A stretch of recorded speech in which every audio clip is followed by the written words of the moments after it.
Ce soir, nous allons parler d'un petit sous-thème que nous tirons de notre enseignement ici.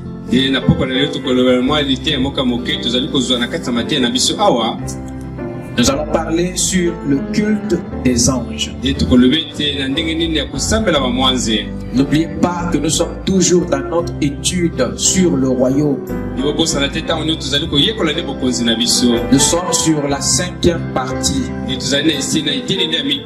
Le 5e point de la définition. Le royaume en tant que gouvernement. Amen. Amen.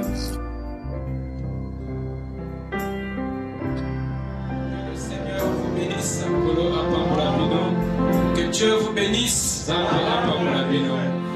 Nous lui sommes reconnaissants pour la grâce qu'il nous a accordée ce soir.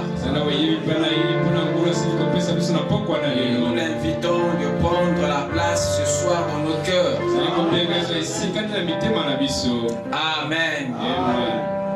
Sans plus tarder, je vais vous inviter à vous lever. Nous allons lire les Saintes Écritures d'abord dans Deutéronome 4. Le verset 19. Ensuite, nous prendrons Colossiens 2, le verset 18 à 19.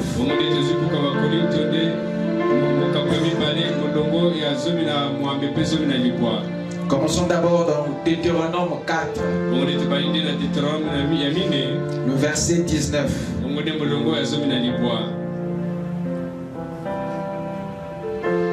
Veille sur ton âme, de peur que lèvant tes yeux vers le ciel et voyant le soleil, la lune et les étoiles, toute l'armée des cieux, tu ne sois entraîné à te prosterner en leur présence et à leur rendre un culte. Ce sont des choses que l'Éternel ton Dieu a données en partage à tous les peuples sous le soleil tout entier. Amen. Inclinons nos têtes pour la prière.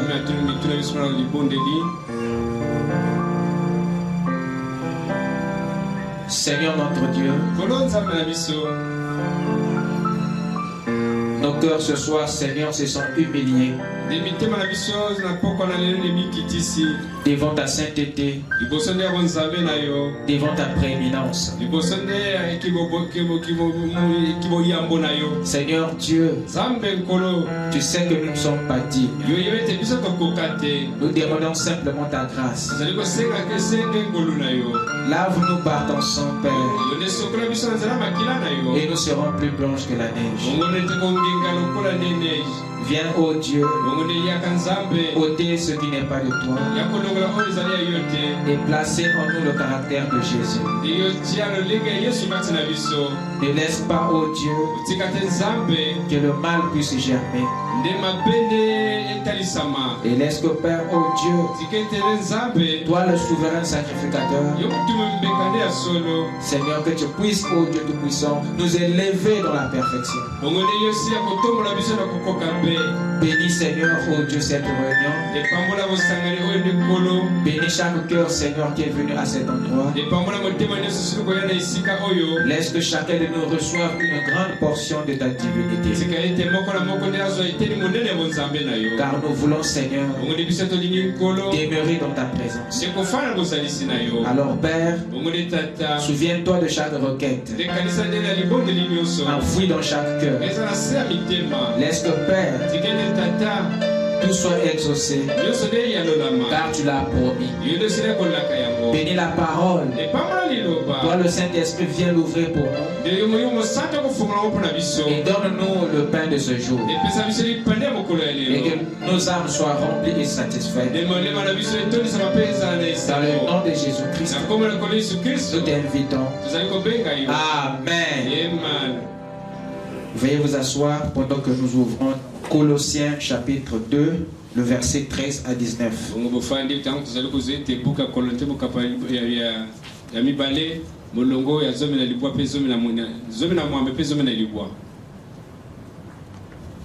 Colossiens 2, 18, 19.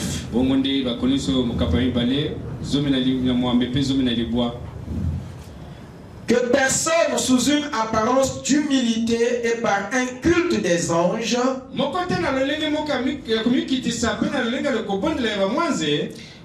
ne vous ravisse à son gré le prix de la course,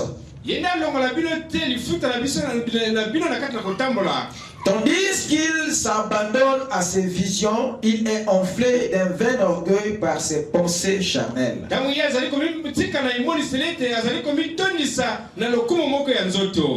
Je répète, que personne sous une apparence d'humilité et par un culte des anges ne vous ravisse à son gré le prix de la course, tandis qu'il s'abandonne à ses visions, il est enflé d'un vain orgueil par ses pensées charnelles.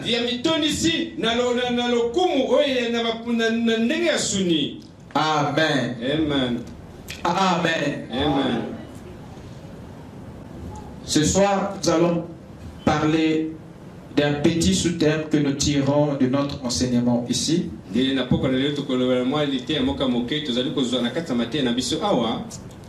Nous allons parler sur le culte des anges. N'oubliez pas que nous sommes toujours dans notre étude sur le royaume. Nous sommes sur la 5e partie,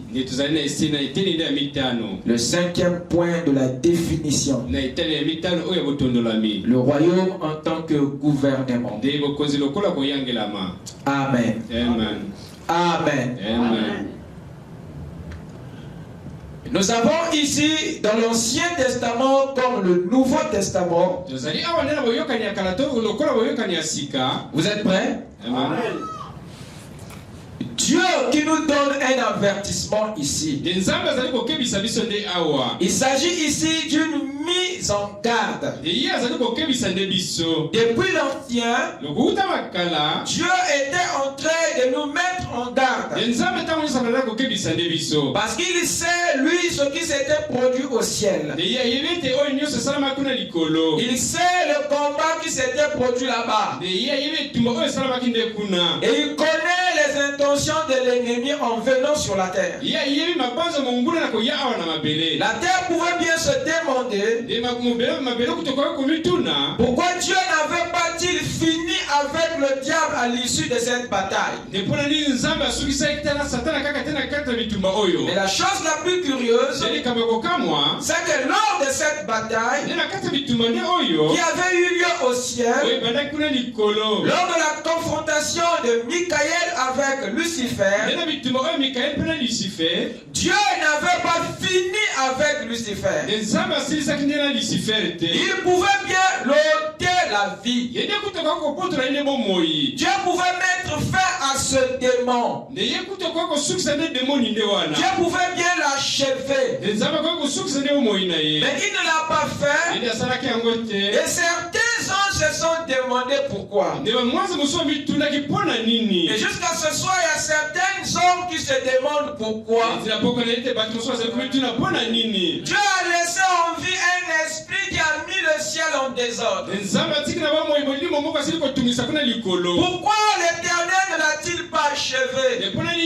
S'il a expulsé du royaume, ce n'est pas la terre qui avait besoin de ces démons. C'est lui-même le Père. L'on a expulsé. Pourquoi il a permis qu'il débarque de la parcelle d'Adam? Parce que Ézéchiel nous dit qu'il était en Éden, le jardin de Dieu. Quelqu'un peut dire amen? Amen.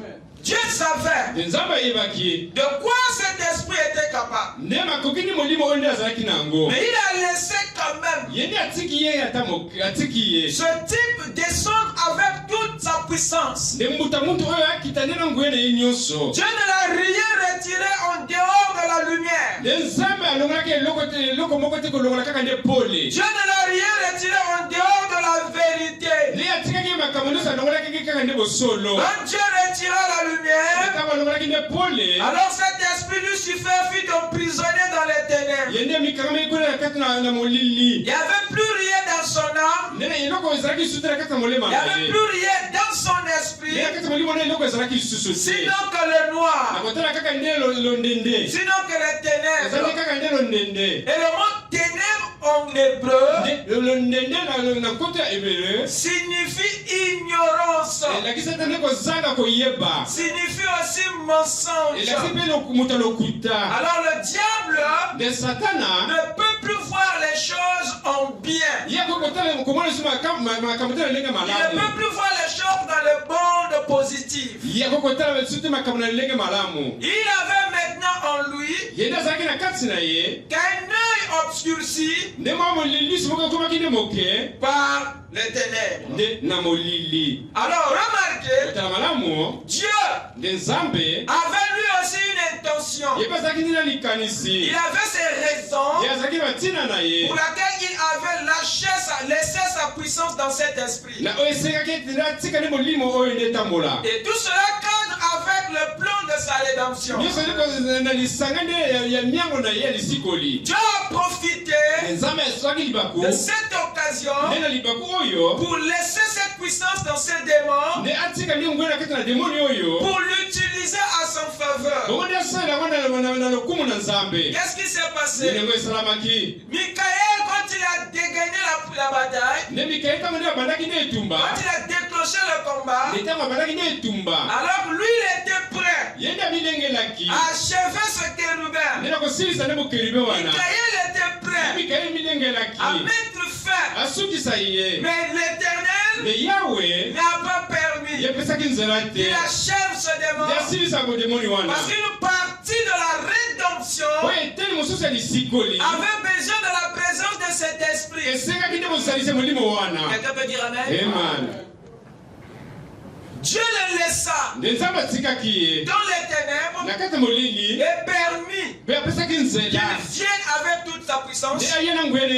Abraham dit que la puissance que le diable détient, c'est la puissance de Dieu, mais pervertie. Ils s'en servent dans le mauvais sens. Ils s'en servent pour le mauvais objectif. C'est en cela que Dieu s'est dit ok.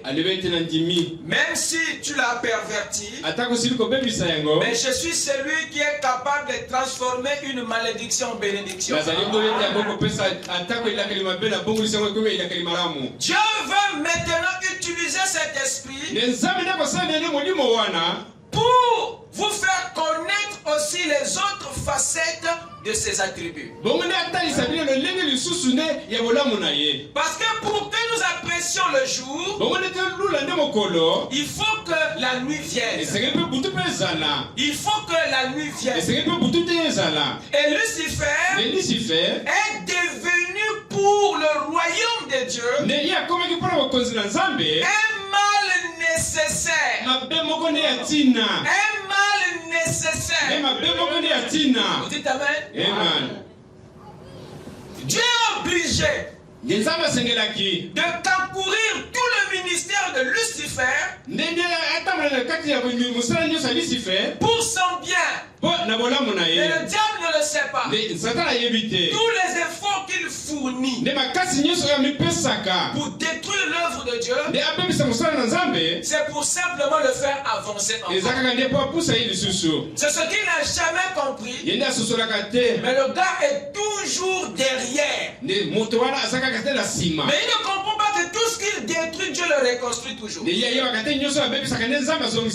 Amen. Amen. Dieu savant, sachant que la force qui est dans cet esprit est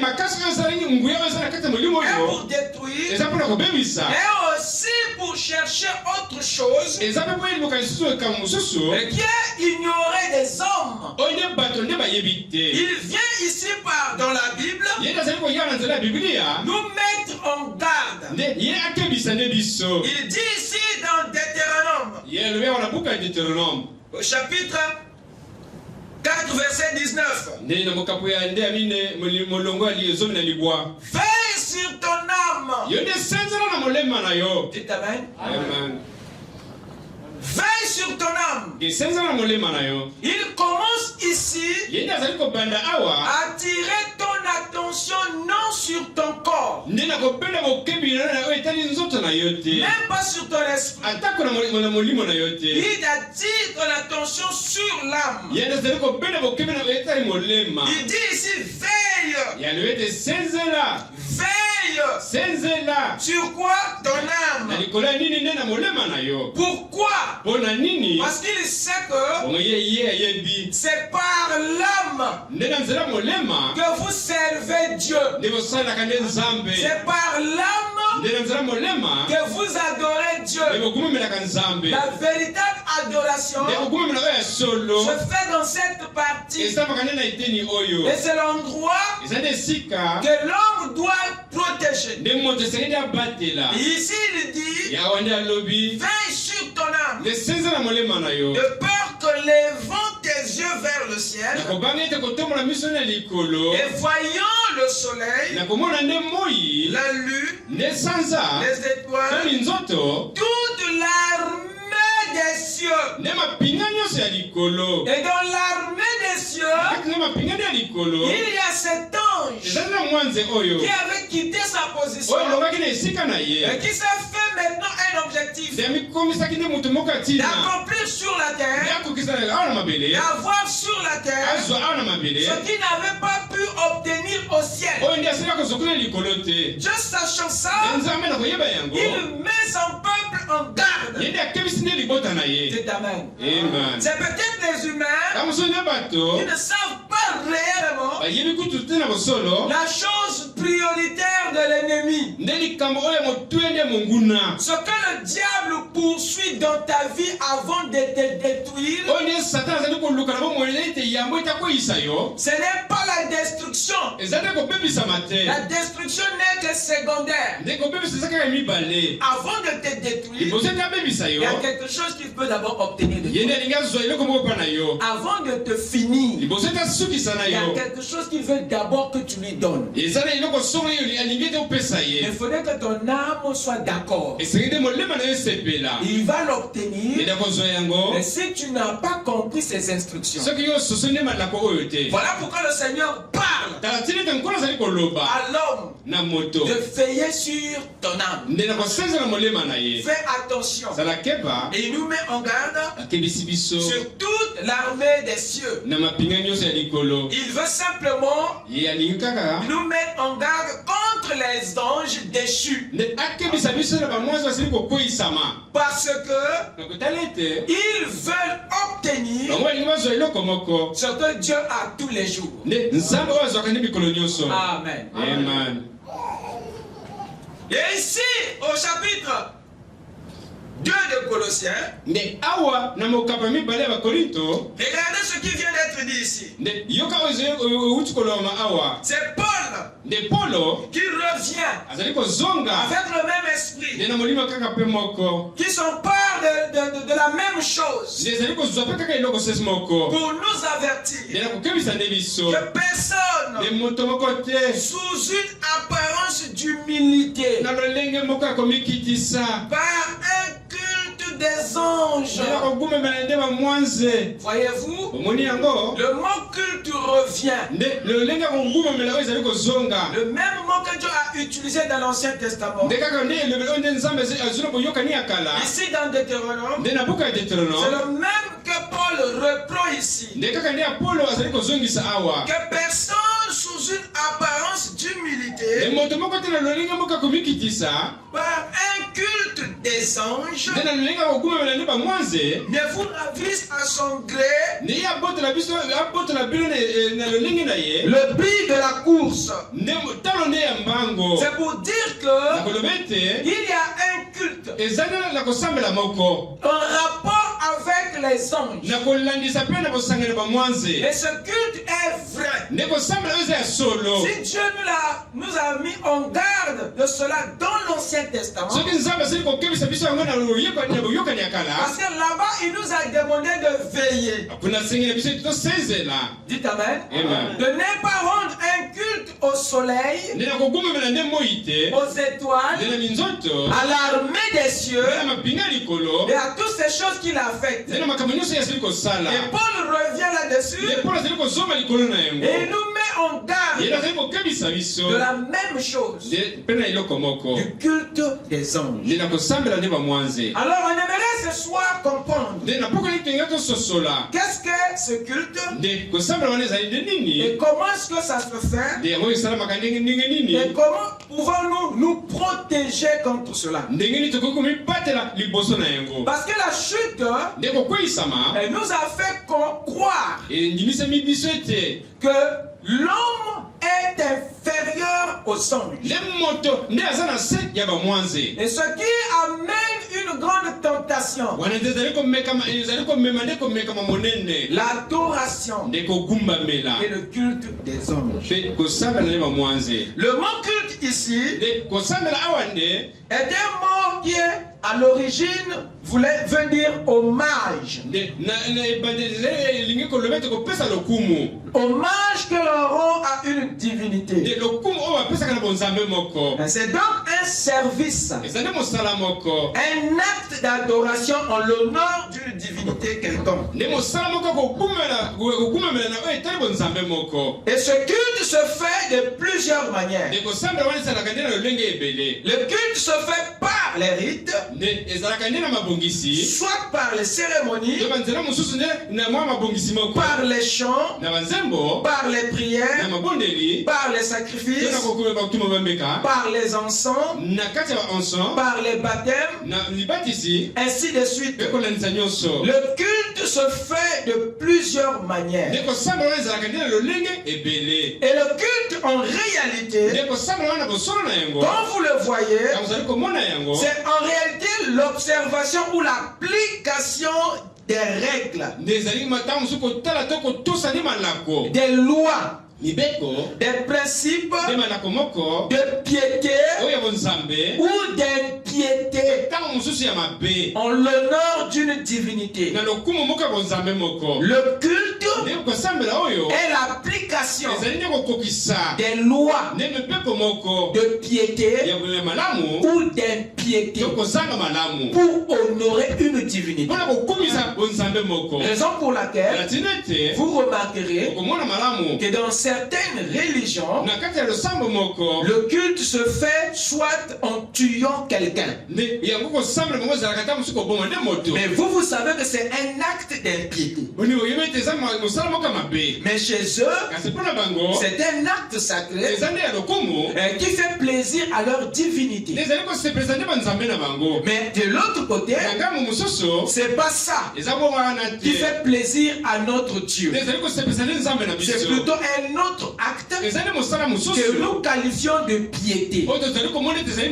Donc le culte est l'observation et l'application des règles de piété ou d'impiété en l'honneur d'une divinité. Et c'est tout ça qui est un acte d'adoration. C'est ça qui est un service. Quelqu'un peut dire Amen. Il y a plusieurs types de cultes. Il y en a plusieurs dans le monde. Et le plus grand nombre de cultes se classe dans le cadre religieux. Et la plupart sont des cultes religieux. La plupart sont vraiment religieux. Il n'y a qu'un seul qui se fait distinguer des autres. C'est le nôtre, le culte royal. Et vous remarquerez que la plupart des cultes religieux sont celles qui se font dont la direction est orientée vers la créature et non le créateur. Je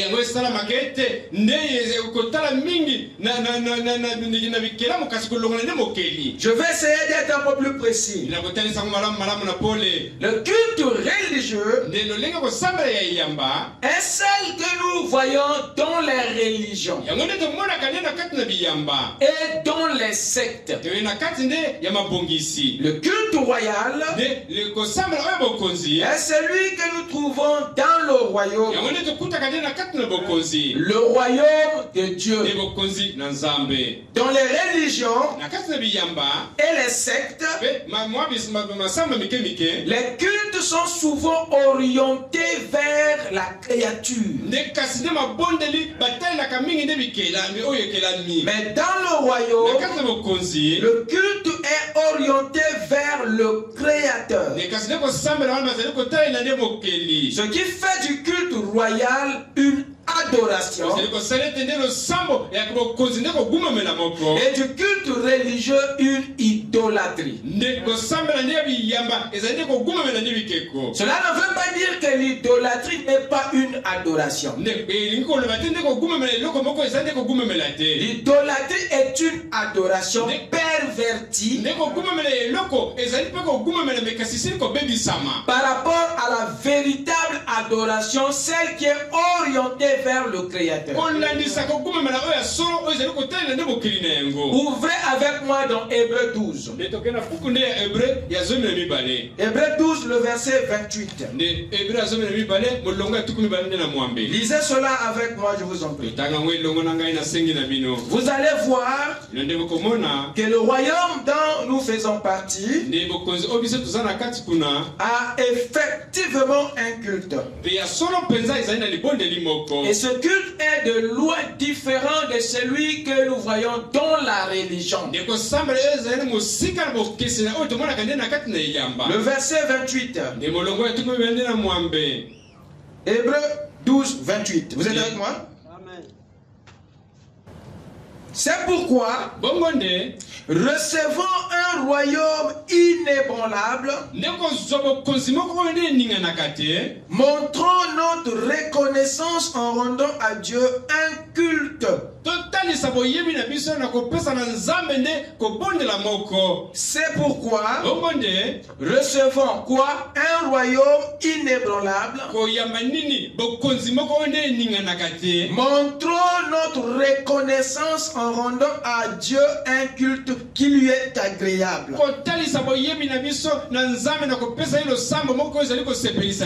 Avec piété et avec crainte. Car notre Dieu est aussi un feu dévorant. Alors remarquez l'instruction. Il nous dit ici recevoir un royaume inébranlable, et dans laquelle nous offrons un culte. Dans le royaume que nous recevons, il y a un culte que nous rendons là-dedans. Le royaume que nous recevons, Paul précise que c'est un royaume inébranlable. Et tous ceux qui reçoivent ce royaume offrent à Dieu par reconnaissance un culte. Ce qui donne au royaume un culte. Et le culte qui s'offre dans le royaume est un culte royal. Parce que c'est une adoration qui s'oriente uniquement à Dieu. Quelqu'un peut dire amen. Pour nous faire comprendre que tout ce qui reçoit le royaume offre par reconnaissance un culte. Et ce culte est strictement orienté à Dieu, vers Dieu. Quelqu'un peut dire amen. C'est le culte royal. C'est lui qui se trouve dans le royaume. C'est lui qui est rendu par les citoyens du royaume. À qui? À Dieu notre divinité. Je peux entendre un amen? Ouvrez Philippiens 3. Philippiens 3. Là-bas, Paul nous dit quelque chose de très merveilleux.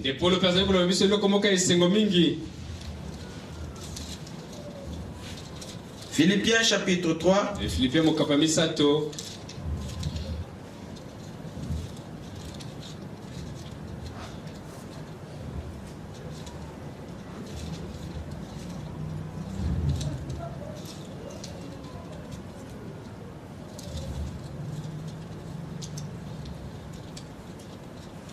J'ai des pages très fines ici.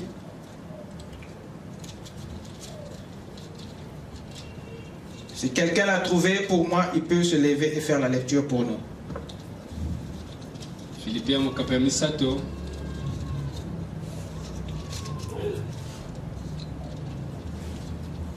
Voilà, Philippiens, allez-y mon frère.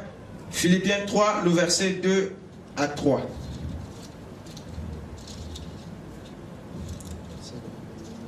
Prenez garde aux chiens, prenez garde aux mauvais ouvriers, prenez garde aux faux circoncis. Stop. C'est l'esprit qui parle. Restez debout mon frère. C'est l'esprit qui parle au travers de l'apôtre Paul.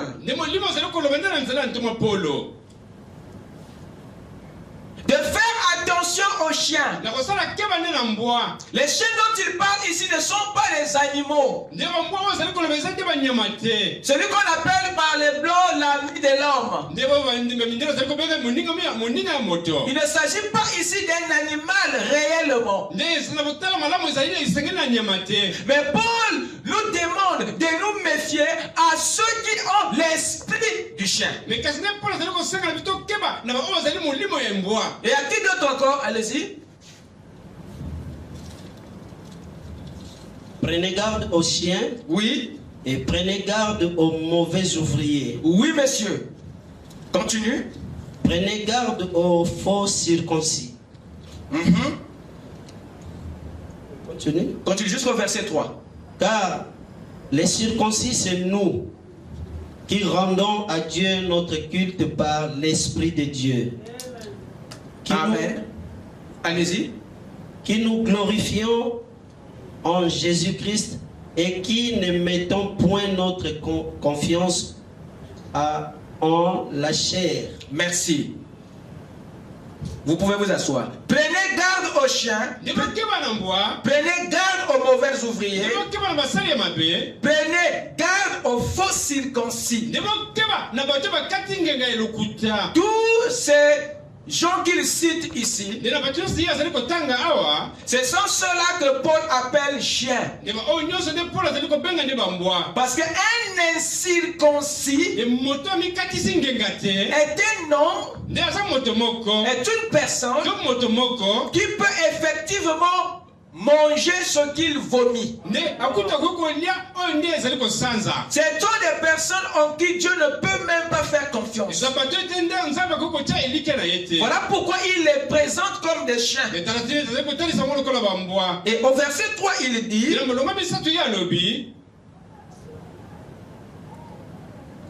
car les circoncis, c'est nous. Qui rendons à qui? À Dieu notre culte. Donc les circoncis que nous sommes ceux qui rendent à Dieu un culte. Un culte. Comment il dit? Par l'esprit.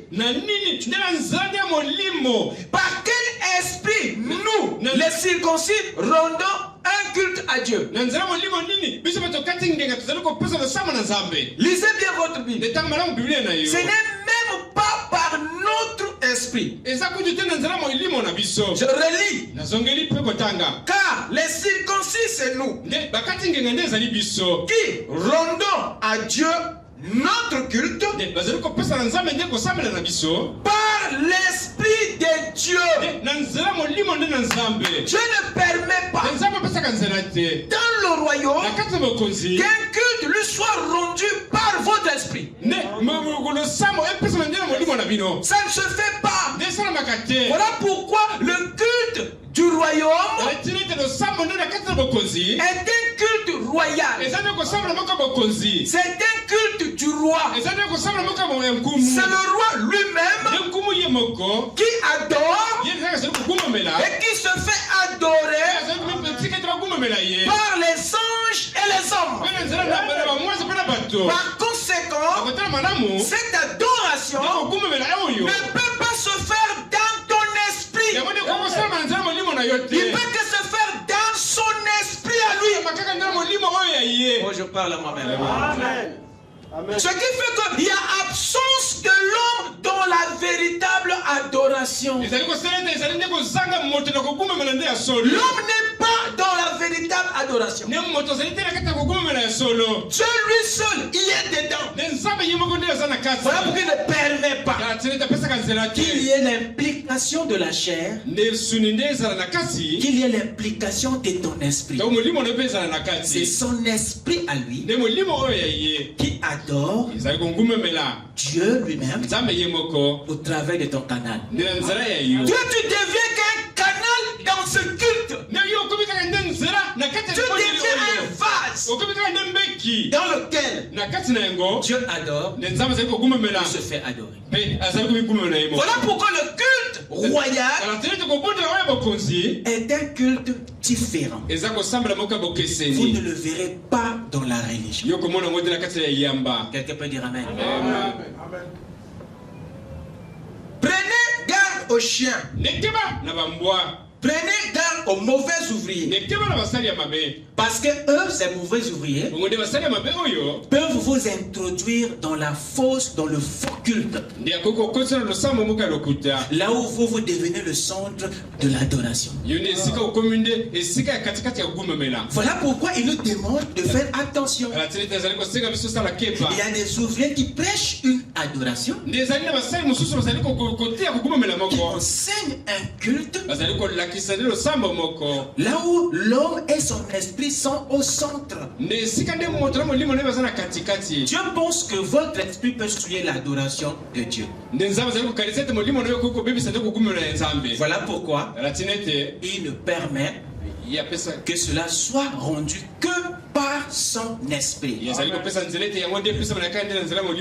C'est pourquoi il vous baptise du Saint-Esprit. C'est la raison pour laquelle il te donne le Saint-Esprit, qui est l'esprit du roi. Et tout dans le royaume se fait par cet esprit et dans le Saint-Esprit. Bon, si tu as le Saint-Esprit, bon, comment est-ce que tu peux rendre un culte au roi par toi-même? Le Saint-Esprit en nous annule notre esprit dans l'adoration. Je peux entendre un amen? Amen. Ce qui fait que c'est Dieu qui adore Dieu lui-même. Dans l'homme et par l'homme. Et c'est ça la véritable adoration. Est-ce que je peux entendre un amen? Amen. Amen. Et méfiez-vous des ouvriers qui vous enseignent autre chose. Méfiez-vous de ce chien-là qui peut vous apporter un culte des anges. Là où c'est un ange qui est au centre. Amen. Amen. Car les circoncis, c'est nous qui rendons à Dieu notre culte par l'Esprit de Dieu. Comment ça? Qui nous glorifions en Jésus-Christ et qui ne mettons point notre confiance en la chair. Nous avons ici un culte qui supprime notre propre esprit et notre chair. C'est pour dire que c'est un culte qui ne se fait pas dans la chair et dans l'esprit humain. C'est une adoration, un culte qui s'offre en dehors de la chair, au-delà de la chair et de notre propre pensée. Amen. Amen. Prenez Jean 4. Commençons à partir du verset 20. C'est ici où effectivement le Seigneur nous explique ce culte-là. Jean 4, verset 20.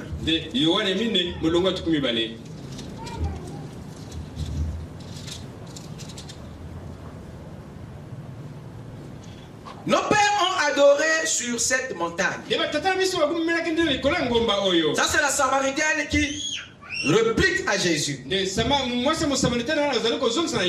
Nos pères ont adoré sur cette montagne. Et vous dites que le lieu où il faut adorer, c'est à Jérusalem. La Samaritaine ici représente l'église. L'église moderne. Qui a traité avec Jésus à cette époque. Et elle fait savoir à Jésus que leur adoration que les Samaritains faisaient au temps de Jésus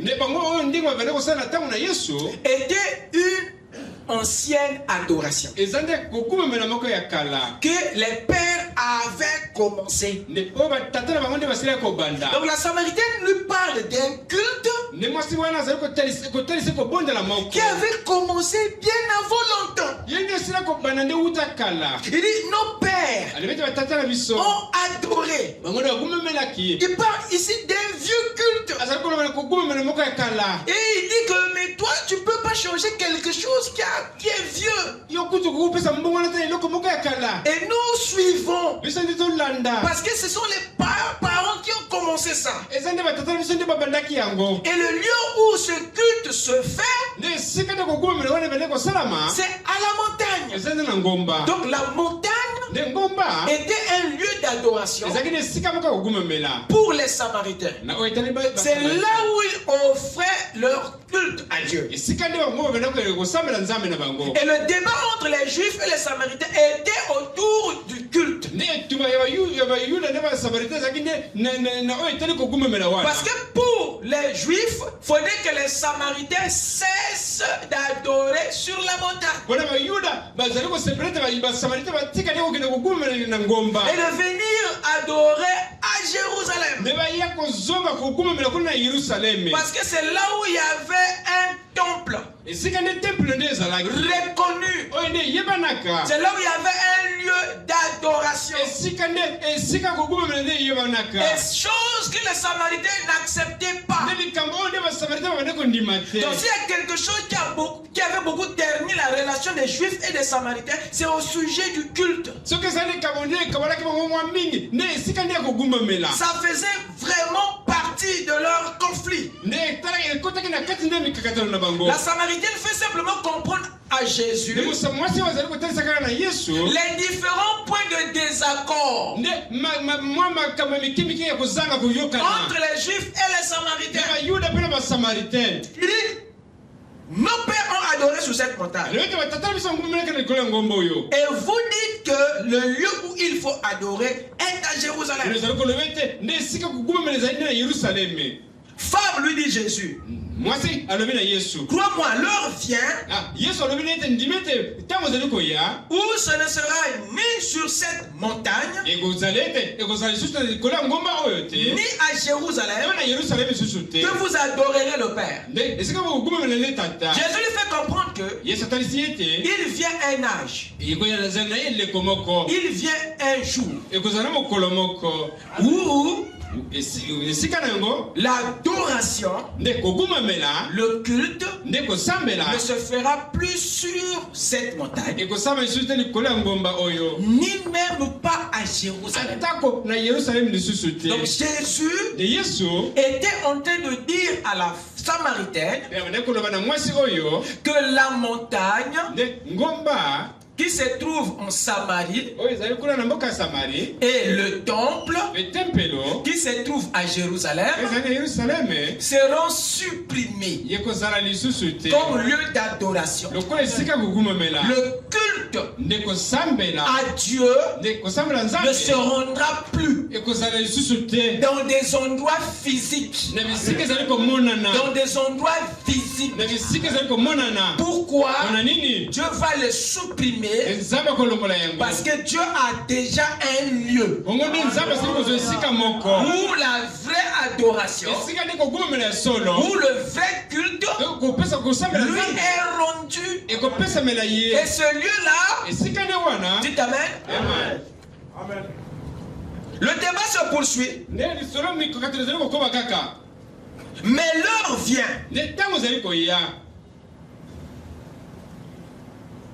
Femme, lui dit Jésus. Moi, l'heure vient où ce ne sera ni sur cette montagne, ni à Jérusalem, que vous adorerez le Père.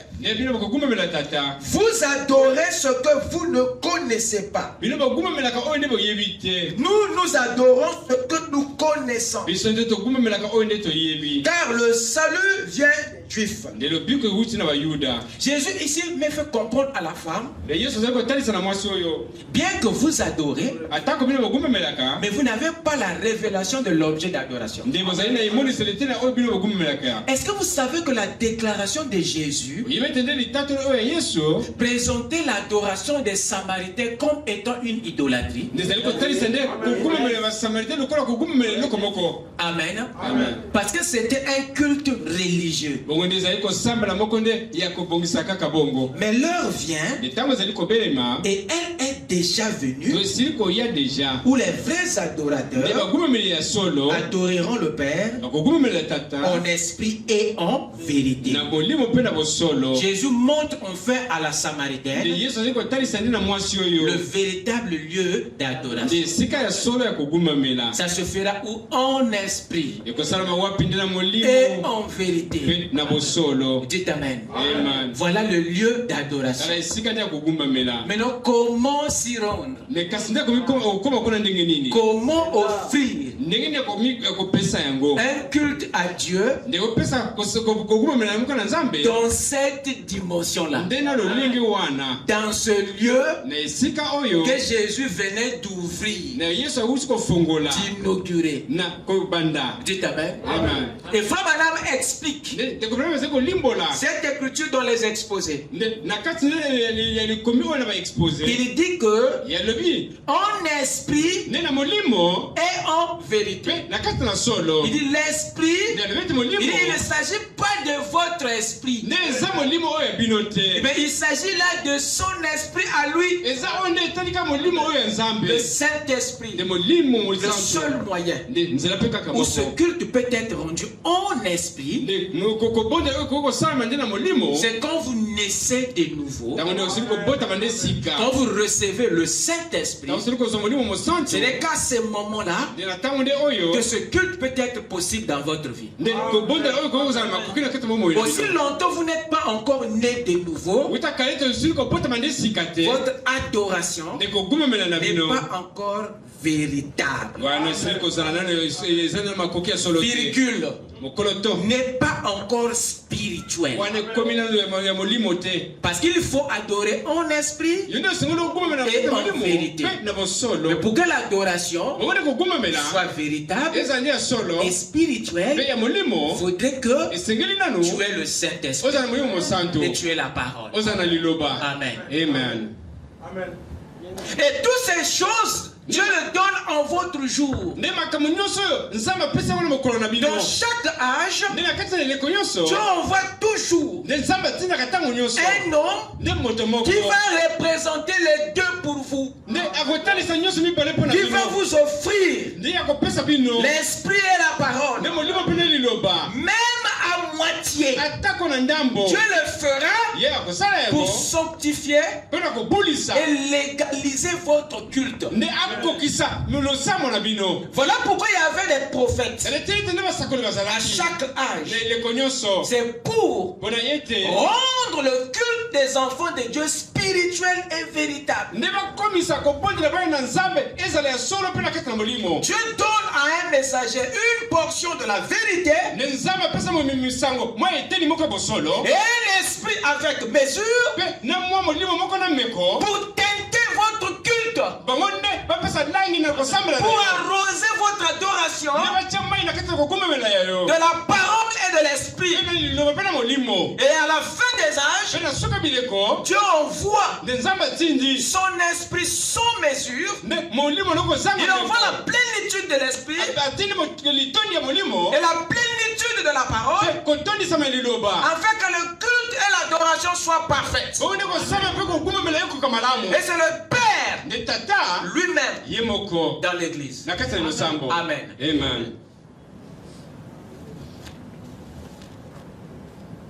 Les vrais adorateurs, dit-il. Les vrais adorateurs. Amen. Voilà comment est-ce que on adore dans le royaume. Voilà le culte royal. C'est le roi. Adorons lui-même au travers de ses propres citoyens, au moyen de son esprit. Raison pour laquelle le roi veut se rassurer que le royaume tout entier est comme lui-même. Le lien de parenté, c'est le Saint-Esprit. Il nous donne son esprit. C'est pour que tout soit fait par cet esprit. Parce que le Saint-Esprit, c'est Dieu lui-même. Quelqu'un peut dire Amen? Amen. Le culte religieux repose en grande partie sur les traditions d'hommes, que sur les commandements de Dieu. Tandis que le culte royal repose à 100% sur les commandements de Dieu, et il y a absence des traditions humaines. Le Seigneur Jésus-Christ dans les évangiles, il a eu à faire mention de ça. J'aimerais que vous ouvriez avec moi dans Marc rapidement. Je suis en train de poser les fondements afin que vous compreniez le culte des anges. Parce que c'est ce culte-là qui a souillé le message. C'est ce culte-là qui a souillé la parole. Ainsi aujourd'hui, beaucoup rejettent le message. C'est parce que il y a des esprits qui ont introduit le culte des anges dans cette affaire. De la même manière que Judas était introduit dans la vie de Jésus, c'est de la même manière que le culte des anges s'est infiltré dans le culte royal. Alors le moment est arrivé de extraire le levain, de la farine. Quelqu'un peut dire amen? Amen. Mais il faut le connaître. Il faut le connaître. Il faut le connaître. Amen. Amen. Rapidement, Marc 7. Malako ya Sambo.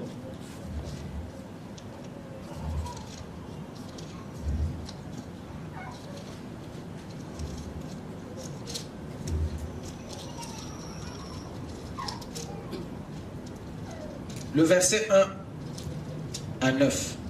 Malako mokapa ya Sambo mulungo ya liboso pe ya libwa. Les pharisiens et quelques scribes venus de Jérusalem s'assemblèrent auprès de Jésus. Ils virent quelques-uns de ses disciples prendre leur repas avec des mains impures, c'est-à-dire non lavées. Or les pharisiens et tous les juifs ne mangent pas sans être lavés soigneusement les mains, conformément à la tradition des anciens. Les gars, regardez. Vous avez ici des pharisiens, des religieux, ceux qui connaissent les Écritures, s'attacher à la tradition des anciens et non des dieux. Et ils attaquent Jésus et ses disciples, non sur la base des Écritures, mais sur la base des raisonnements des anciens. Or les anciens dont citent les pharisiens, c'était aussi des hommes qui servaient Dieu. Mais sauf que ces anciens-là, qui connaissaient aussi la Torah, avaient aussi des habitudes humaines. Mais sauf que ces pharisiens ont préféré prendre les habitudes humaines au détriment de la parole que ces anciens véhiculaient. Lorsque Dieu envoie un homme dans un âge, cet homme vient avec son bagage humaine. Mais à côté de cela, il y a un dépôt spirituel. Et c'est pour ce dépôt spirituel que Dieu vous l'a envoyé. Car à vous de faire la part des choses. Ce n'est pas que vous bâtissez votre expérience sur le bagage humain de l'homme de Dieu. Mais l'important c'est que vous extrayez le dépôt spirituel que Dieu a placé en vous. Il est envoyé pour que vous respectez et écoutiez la parole que Dieu a mis dans sa bouche.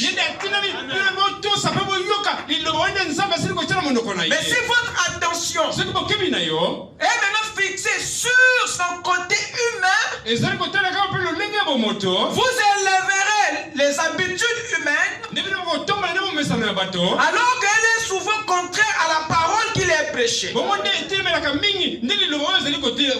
C'est comme ça que les pharisiens ont préféré élever les traditions de ces anciens qui servaient Dieu au lieu d'élever la parole que Dieu avait mis dans ces anciens-là.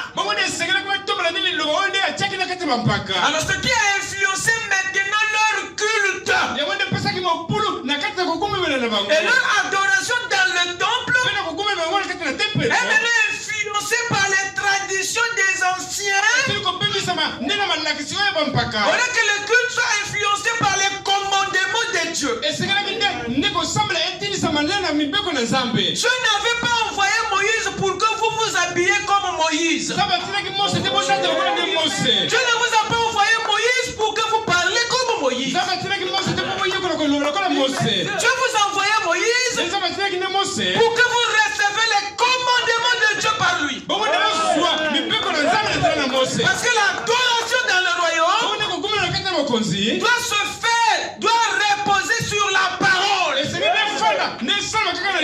Pour que ce culte soit sanctifié, pour que ce culte soit royal, il faudrait qu'il repose sur la parole et non sur les traditions des hommes. Amen.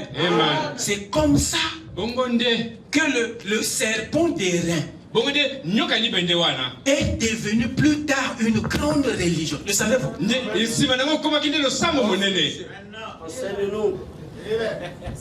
Voilà comment est-ce que les choses ont péri au cours des âges. L'œil de l'homme a un problème. Ce n'est pas parce que tu t'habilles comme frère Banam tu iras au ciel. Il y a un problème. C'est pas comme on t'habille comme s'habillait Jésus que automatiquement tu as la vie éternelle. Vous pensez que la vie éternelle c'est une affaire charnelle? On a perdu de vue l'essentiel. Et ça a gaspillé le culte. Voilà pourquoi beaucoup se rendent à l'église et ça tombe à un rite. Et ça tombe à un rituel. Dites Amen. De l'encens, des et tout ça. On pense que Dieu est dans les cérémonies. Dieu est dans la parole. Amen. Amen.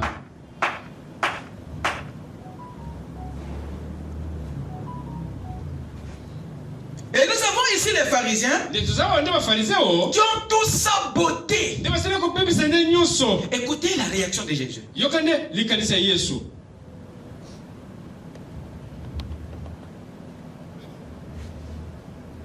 Et quand ils reviennent de la place publique,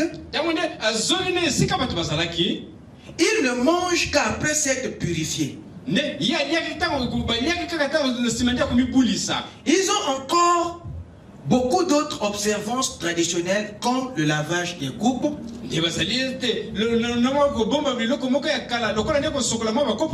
Vous avez perdu le contexte, je reprends un peu plus haut.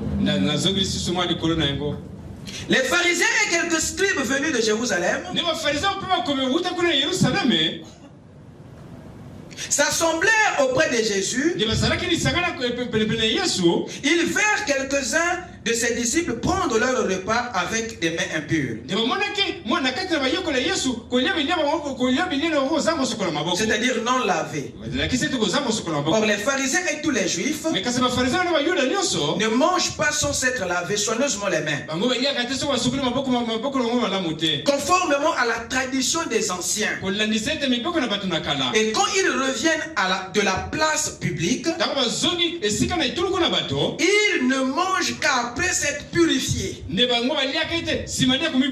Ils ont encore beaucoup d'autres observances traditionnelles, comme le lavage des coupes, des cruches et des vases d'airain. Et les pharisiens et les scribes lui demandèrent: pourquoi tes disciples ne suivent-ils pas la tradition des anciens?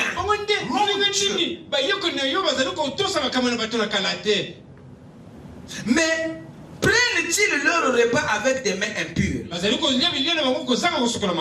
Jésus leur répondit: hypocrite, Ésaïe a bien prophétisé sur vous,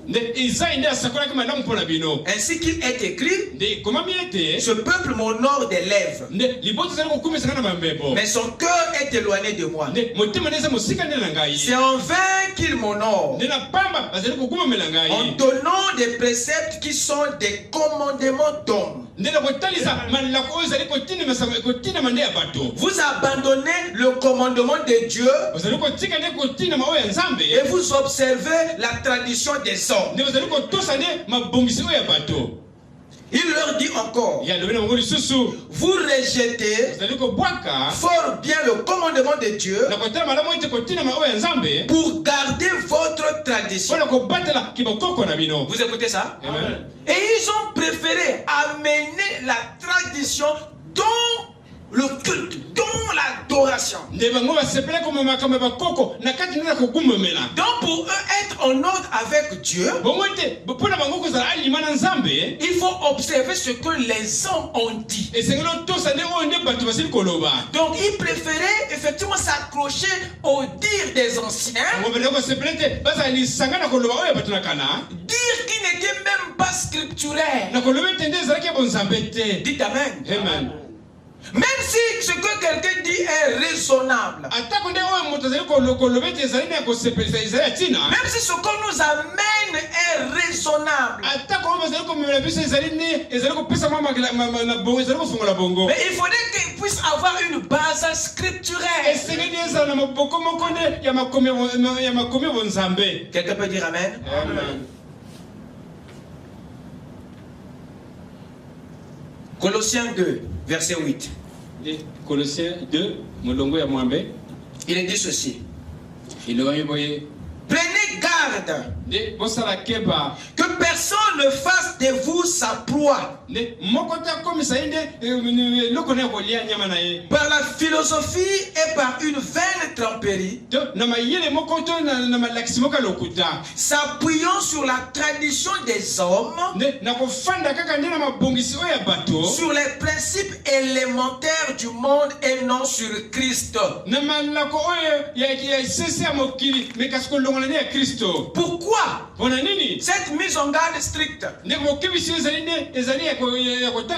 Parce que depuis l'aube du temps, la pensée humaine s'est beaucoup infiltrée dans la vie spirituelle des hommes.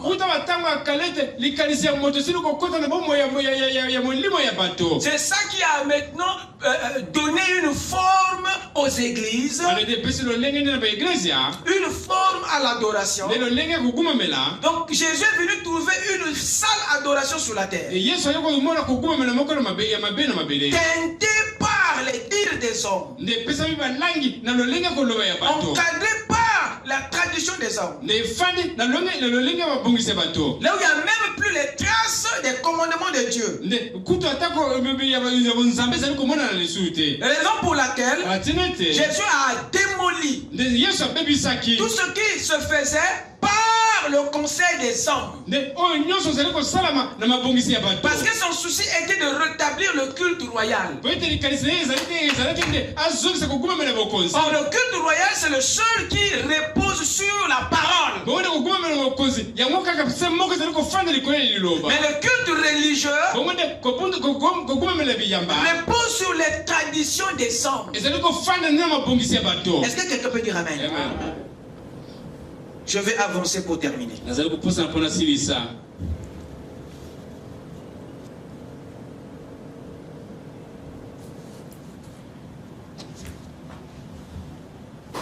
Deutéronome 13, le verset 1 à 10.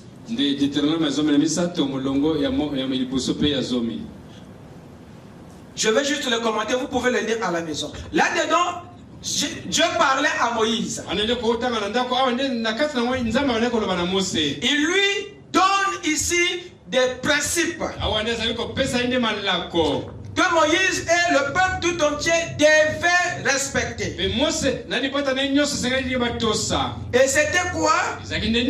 C'était les pains sans levain. C'était l'agneau pascal. C'était les 7 jours de fête. Et Dieu lui dit que je te donne cela comme des lois. Et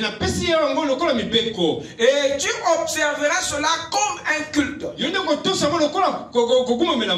tu rendras ce culte. Il montre ici que donner des lois à Moïse qui devait être respecté dans le culte qu'il rendait à Dieu. Et Dieu voulait se rassurer que tout ce que lui, l'Éternel, donnait, ça soit respecté dans l'adoration et le culte que le peuple d'Israël rendait à Elohim. Quelqu'un peut dire Amen? Amen. Donc vous comprenez avec moi que ça soit le culte religieux, que ce soit le culte royal, les deux reposent sur les lois. Le culte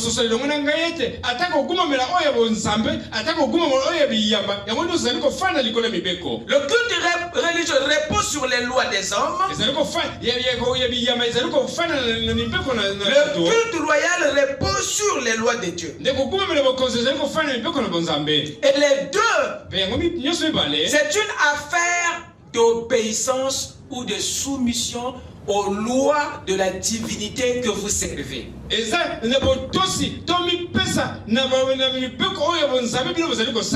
Alors remarquez avec moi ici dans Dieu de cet âge mauvais, Frère Branham. Il dit ceci. Le Dieu de cet âge mauvais, paragraphe 78. L'ambition de Satan,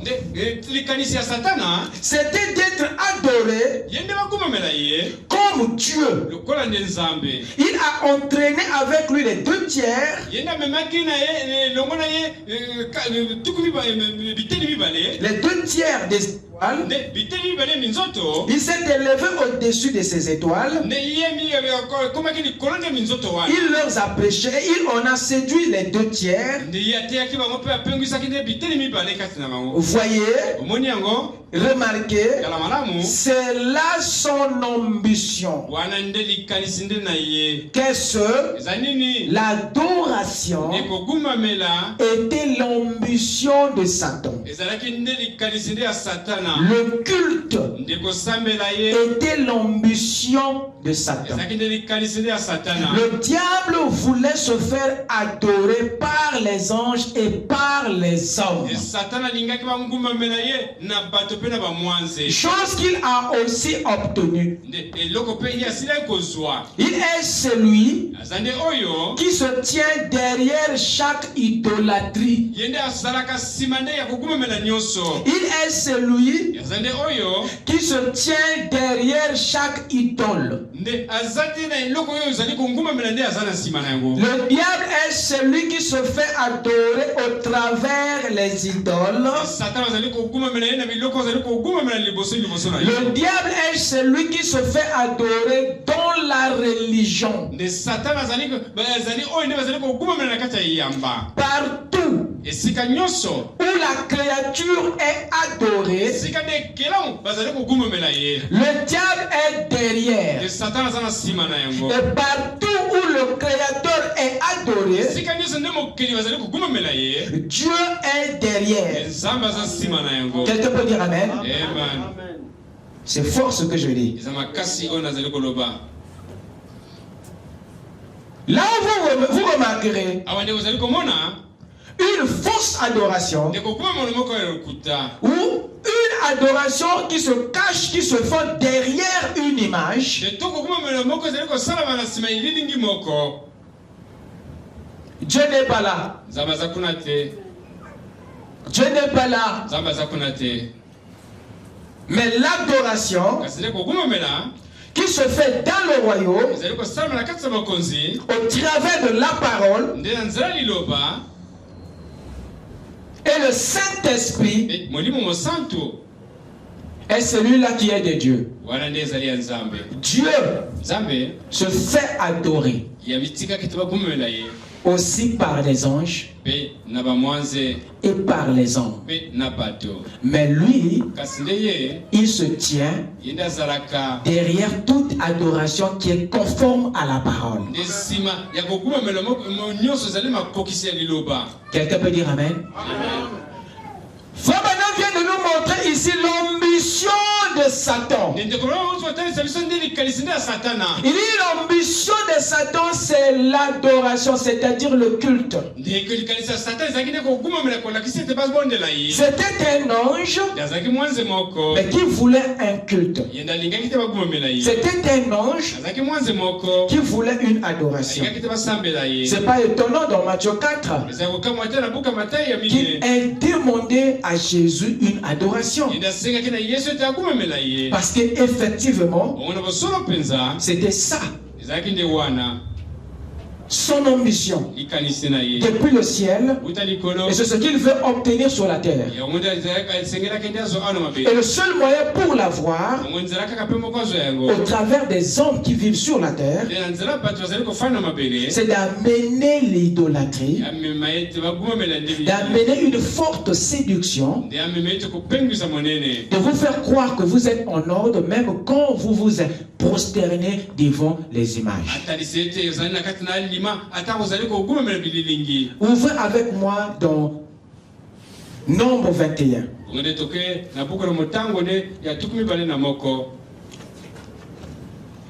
Nombre 21, s'il vous plaît.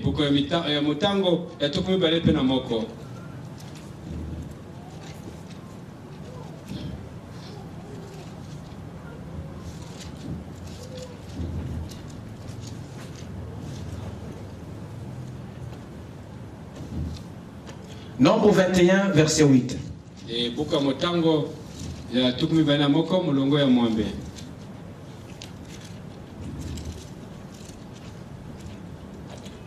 L'Éternel dit à Moïse,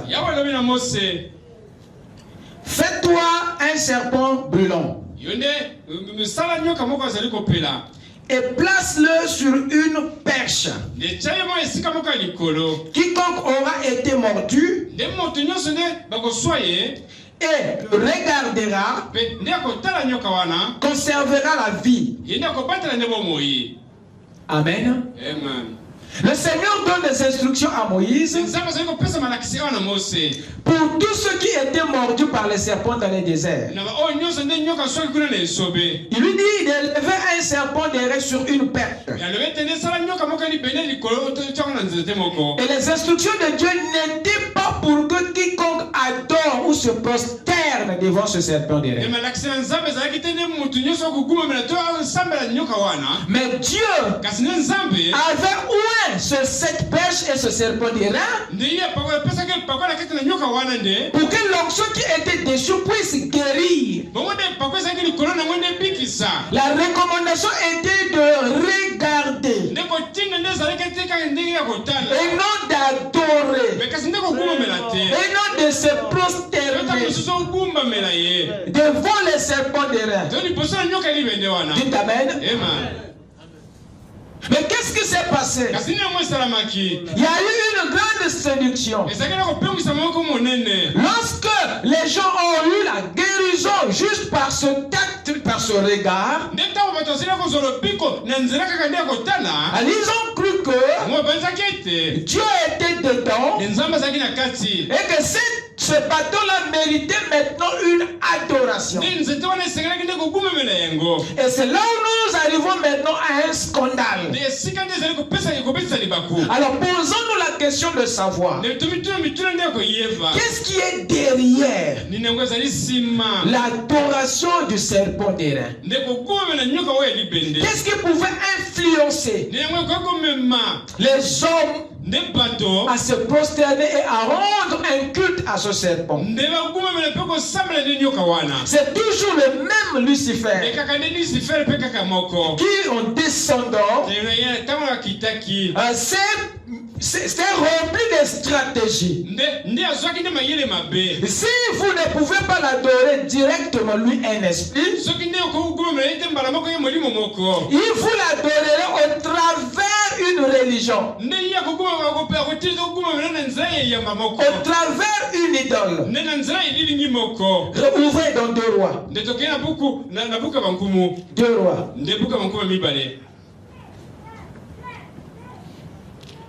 2 Rois chapitre 18.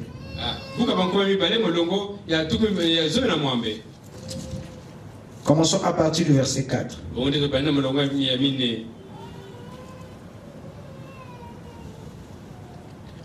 Il s'agit ici du roi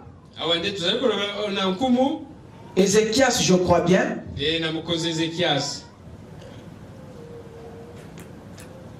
Le verset 4 dit ceci: il fit disparaître les hauts lieux, brisa les statues,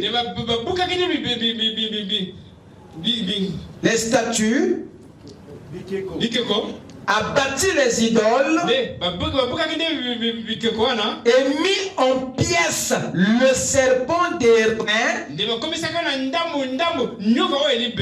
que Moïse avait fait, car les enfants d'Israël avaient jusqu'alors brûlé des parfums devant lui. On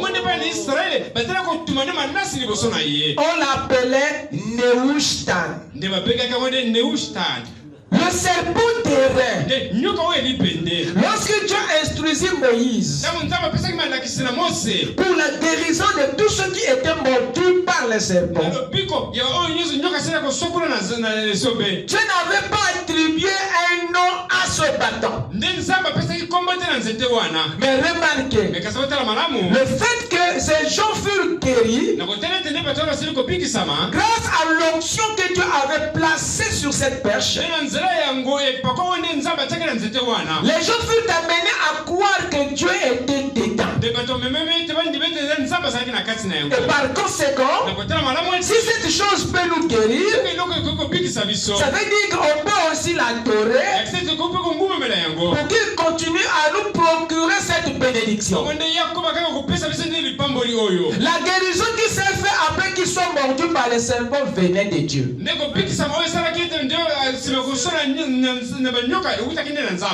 l'admiration que eux ils ont offert à ce bâton venait de Lucifer. Remarquez, il suffit maintenant à offrir des parfums à ce bâton. Et pendant le temps, et le bâton avait reçu un nom nouveau. On l'appelait Nehushtan. Faites des recherches. C'est le nom d'une grande religion. Donc avant le judaïsme, ces Hébreux avaient déjà des religions. Dans le judaïsme, il y avait déjà beaucoup bien d'autres religions qui étaient nées à partir et autour de la Torah. Voilà la grande confusion que ce démon avait produit juste pour éloigner les gens du culte royal. Moins que Dieu est servi, plus le diable est honoré. Son but était de diminuer le nombre de cultes que les gens offraient à Dieu. Et il se sert de tous les moyens pour vous amener à adorer une idole. Et puis encore, adorer un homme, c'est aussi adorer une idole. Dites amen. Voilà pourquoi les citoyens du royaume des cieux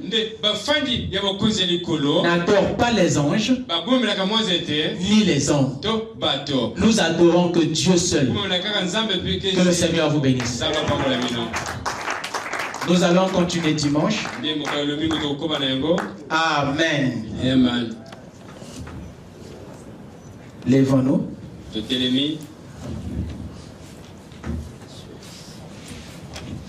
Fire, fire, fire. Fire, follow. Fire, fire. Fire, fire, fire. Fire, follow. As in the day. As in the day of Pentecost. Fire, follow me. As in the day of Pentecost. Fire, follow. Spirit, spirit, spirit, spirit. Oh, spirit, follow. Spirit, spirit, spirit, spirit, spirit. Oh, spirit, follow. As in the day of Pentecost. Spirit, follow. As in the day.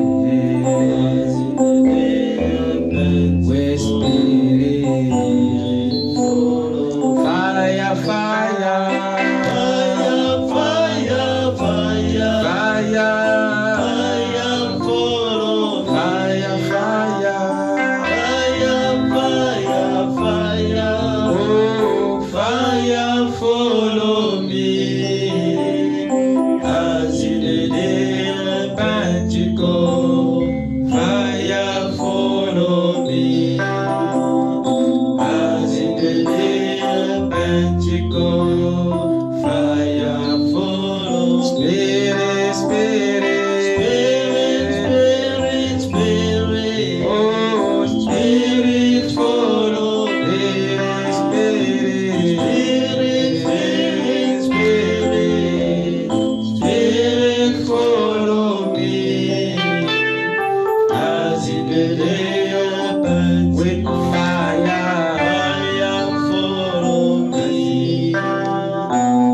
tu as une requête dans ton cœur, lève simplement ta main pendant que nous nous approchons de lui dans la prière.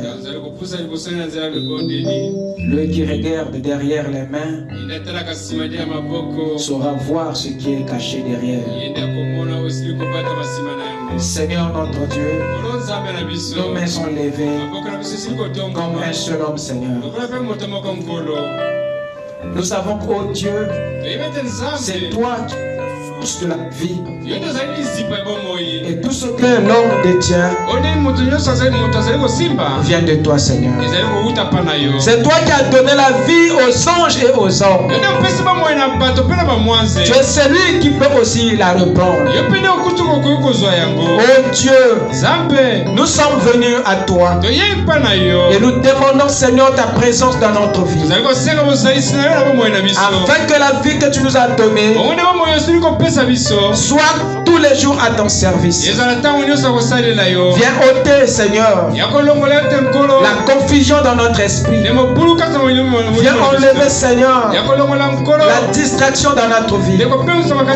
Nous voulons, Père, être ouverts. Nous voulons, Seigneur, être éclairés dans notre adoration, dans notre relation avec toi. Seigneur Dieu, comme tu avais dit à la Samaritaine, qu'ils ne savent pas ce qu'ils adorent.